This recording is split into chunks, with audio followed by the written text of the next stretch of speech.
আর প্রগতিশীলতা মানে কি জানেন তো? হিন্দুত্ববাদ, গোমূত্র চাই হুইস্কির স্বাদ।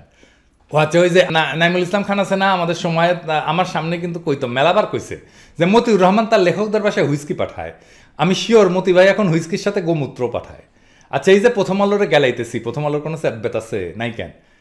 বাংলাদেশ প্রতিদিন রে বাম্বু দিছিলাম, আবার সেই একই পুরনো রিপোর্ট ছাপছে দেখেন প্রতিহিংসাবশত, যে আমরা নাকি সাইবার সন্ত্রাসী। হে নই নিজাম তো কলে আমি যেটি পামো সেটি মাথার উপরে তুলে ধরে গেলে ঠেকনা মারমো, শালা ভাল শুন। তো প্রথম আলো তো বাংলাদেশ প্রতিদিনের মতো না, তাই না? ও আচ্ছা, না এরা এত ভালো ভালো হয়ে গেছে। হ্যাঁ, না হয়নি, এর তো বেশি বুদ্ধিমান, তাই অন্যভাবে চাপা মাইর দেয়। আসেন কেমনে দেয় সেটা দেখি। আলাপ শুরুর আগে আমি আমার দর্শকদের কাছে মাপ চাই নি, যে যে আলাপ এখন করব সেটা আমার দর্শকদের অনেকেরই পছন্দ করবেন না, আমি জানি, কিন্তু আমি নাচার মানে উপায় নাই আমার। এই জন্যে যে প্রগতিশীলতার নামে হিন্দুত্ববাদী লেঠালগুলোকে বাড়ি দেওয়া রাজনৈতিক কর্তব্য কিন্তু একটা লড়াইয়ের গুরুত্বপূর্ণ অঙ্গ। এই যে দেখেন এই মাল, হ্যাঁ, এই মাল করলে বিএনপি করে, হ্যাঁ, তবে প্রগতিশীল বিএনপি, হ্যাঁ। প্রথম আলোতে নিয়মিত লিখে, ওই সম্পর্কে জানেন নি, পড়াশোনা বুয়েটে 2000 সাল থেকে 2005 পর্যন্ত, তার মানে বোধহয় মাস্টার্স পর্যন্ত করছে। তারপরে মোবাইল টেকনোলজিতে ক্যারিয়ার, টেকনিক্যাল সাইডে, মার্কেটিং বা ম্যানেজমেন্ট কিন্তু না, হ্যাঁ, নিরেট টেকনিক্যাল ম্যান। রবিতে কাজ করতো বাংলাদেশে, এখন নেদারল্যান্ডসে ভোদাফোনে কাজ করে। এই ভোদাফোন বাংলাদেশ ডেভেলপমেন্ট স্টাডিজ বলে আলী রিয়াজের নেতৃত্বে একটা থিঙ্ক ট্যাঙ্কি করে আর কি, ট্যাঙ্কিবাজি করে।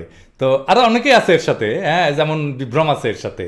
তো এই ভোদাফোনের মনে হইলো ক্যারিয়ার টেরিয়ার তো হচ্ছে না, তো এখন একটু নাম ফুটাই, বুদ্ধিজীবী হই। তো প্রথম আলোর ফারুক ওয়াসিফরে দইরা প্রথম আলোতে লেখা ছাপানো শুরু করলো। প্রথম আলো একজন বিএনপি মনা প্রগতিশীল পাইয়া মহা খুশি, দিনকাল তো খারাপ, প্রগতিশীল মনা বিএনপি খুব বেশি খুঁজে পাওয়া যায় না।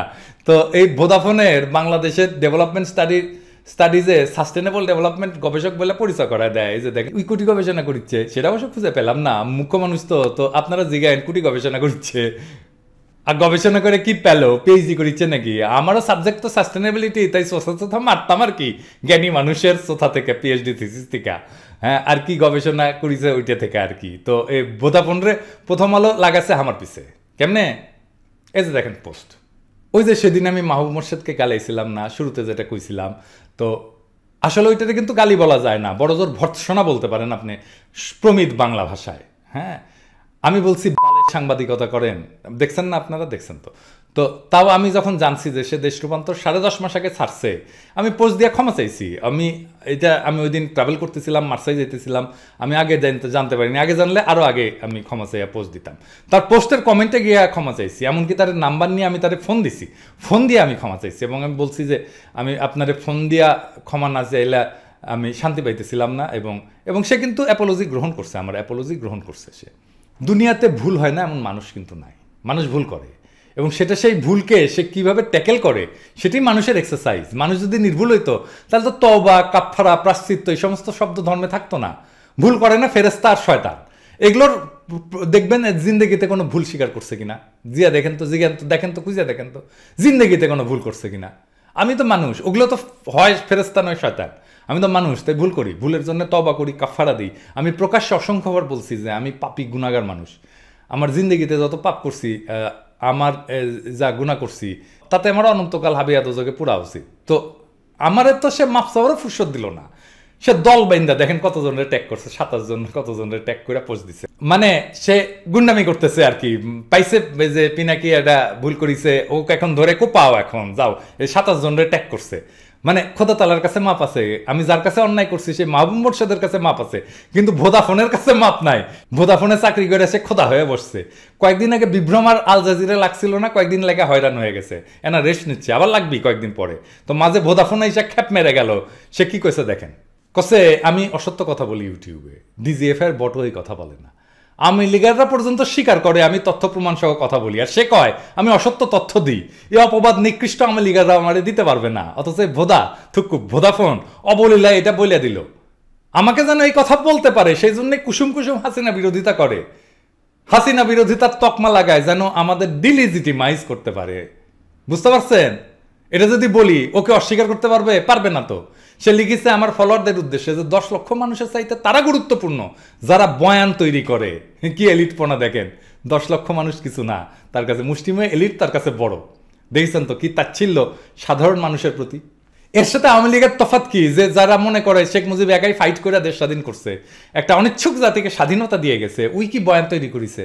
বয়ান মানে বুঝে ওই জিন্দিগি ভর চেষ্টা করলে একটা পলিটিক্যাল বয়ান তৈরি করবার পারবি, ওই পলিটিক্স বুঝে বয়ান তৈরি বাদ দেন, আসেন দেখে ওই কেমন সতর্ক লেখক। দেখেন লিখিছে অন্যদের সম্মান দিয়া যেন আমি কথা কই, অতি উত্তম কথা, তাই না? তো অন্য অ্যাক্টিভিস্টের সম্মান দিয়া তার এই যে আহ্বান কারে কারে নিয়ে জানাইতেছে, কারে কারে সাথে নিয়ে সে আহ্বানটা জানাইতেছে। এই যে দেখেন প্রথমেই তাসনিম খলিল, যে ইলিয়াসের নাম নেওয়ার আগে একবার বাটপার বলে, পরে আর একবার বাটপার বলে, খুব সম্মানের কথা না? হ্যাঁ, আমারে কি বলছে দেখেন, বদমাস, পুটকি চালাক, জঘন্য মিথ্যাবাদী, নার্সিসিস্ট, সাইকো, প্রচুর সম্মান দেখেছে না? এই যে এটা সে আর্গুমেন্ট তৈরি করলো যে সম্মান দেখাতে হবে, আর এমন একজনকে সাথে নিয়ে আর্গুমেন্টটা তৈরি করলো যার প্রথম ব্যক্তিটা অন্যদের সম্মান না দেয়ার মাস্টার। তার মানে ওই হাসিনাক দিয়ে মানবাধিকার করবি আর কি, যে এটা সলিড আর্গুমেন্ট তৈরি করতে পারে না, সতর্ক থাকে না, সে আবার বই লিখে। হ্যাঁ, কমেন্ট আবার লিখছে আমি নাকি শাহবাগী। আরে ভালচুনের বাচ্চা, ভালচুন, আমি যে শাহবাগী সেটা তো আমি নিজেই বলি। আমি শাহবাগে অংশ কোন প্রেক্ষিতে নিছিলাম সেটা নিয়ে ভিডিও করছি। আমি শাহবাগে অংশ নেওয়ার জন্য জাতির কাছে মাপ চাইছি। আর ভোদাফোন, তুই যে প্রথম আলোত লিখিস সে শাহবাগী না? মাপ চাইছে সে? যার কল্যাণে প্রথম আলোত লিখিচ্ছু সে ফারুক আসিফ, সে শাহবাগী না? মাপ চাইছে? আলী রিয়াজ শাহবাগী না? মাপ চাইছে? হ্যাঁ, আমার চাইতে তো নিকৃষ্ট শাহবাগীর সাথে লতকালতকি করিস, লজ্জা লাগে না? আমাকে শাহবাগী কোষ। সে লিখেছে দেখেন আমাকে নাকি অ্যাক্টিভিজম শেখা লাগবে, উই স্কুল খুলিছে বুঝছাও, তো উই কি অ্যাক্টিভিজম করেছে সেটা এনার্জি গান। হ্যাঁ, উই তো দেশের যাবার পারবি না? পারবি তো। আমার মতো তো রিফিউজি না, আমার মতো তো পলায় আসেনি, পুলিশ ডিজিএফ হয়তো তারাই নিয়ে বেড়ায় নাই, তার ওর বাপরে তো মৃত্যু সজ্জায় ইন্টারোগেট করে নাই, ওর বাপ বাইজে আছে কিনা জানি না, আল্লাহ বাঁচায় রাখুক, কিন্তু মরা বাপের মুখ তো দেখবে পারবি না? পারবি তো দেশের যে। তো ওর মাও তো ক্যান্সার আক্রান্ত না যে দেশে থাকে, যে মায়ের কিছু হলে তো দেখতে পারবি, মাসি পায়ের সাথে তো দাঁড়াইতে পারবি। হ্যাঁ, ও ভাই বোনের সাথে তো দেখা হয় না, আমার তো দেখা হয় না 5 বছর। ওর পোলাক কি স্কুল থেকে ছাড়ায় এনে বসায় রাখা হয়েছিল, কারণ ওর পিছে ডিজিএফআইআর গোয়েন্দা সংস্থার লোকেরা ফলো করে রাখা হয়েছিল। 1 বছর পড়াশোনা গ্যাপ গেছিল, ওর ওয়াইফের ব্রাইট ক্যারিয়ার ধ্বংস হয়ে গেছিল, যে একটা বিশ্ববিদ্যালয়ের অ্যাসোসিয়েট প্রফেসর ছিল, কয়েকদিন পর প্রফেসর হইতো। ওর পোলা বাপরে দেখতে পাই না, বছরের পর বছর হয়েছে এমন। ওর বাপ মা ভাই বোন স্ত্রী পুত্র কুৎসিত ভার্চুয়াল আক্রমণের শিকার হয়েছে।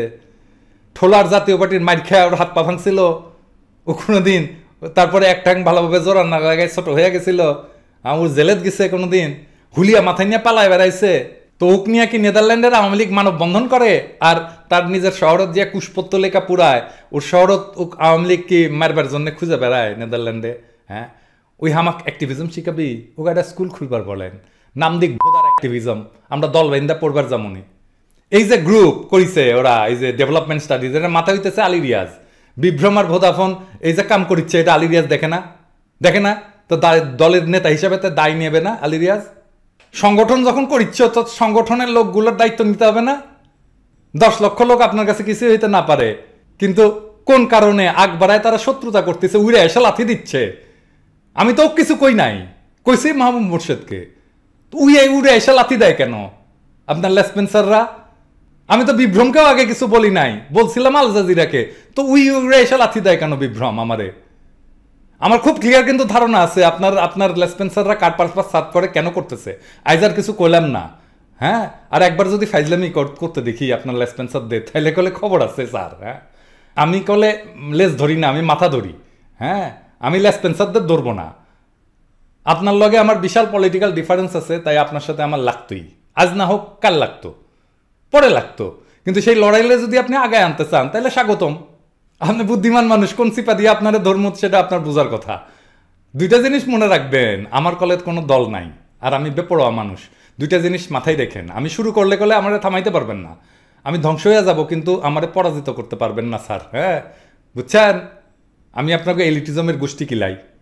ছাত্র জীবনে নিজে তো রোমান্টিক গরিব মানুষের রাজনীতি করতে গেছিলেন, বামপন্থী।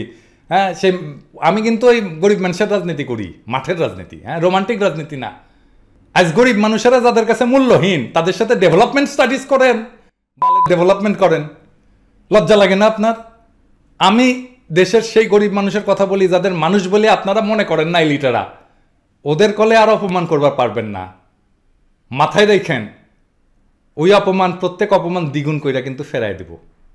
ওদের সাথে নিয়ে আমি আপনাকে গজদন্ত মিনার বানাইছেন না, বুদ্ধিজীবী তার এলিটপনার, ওই গজদন্ত মিনারে কলে আগুন লাগাই দেবো, হ্যাঁ।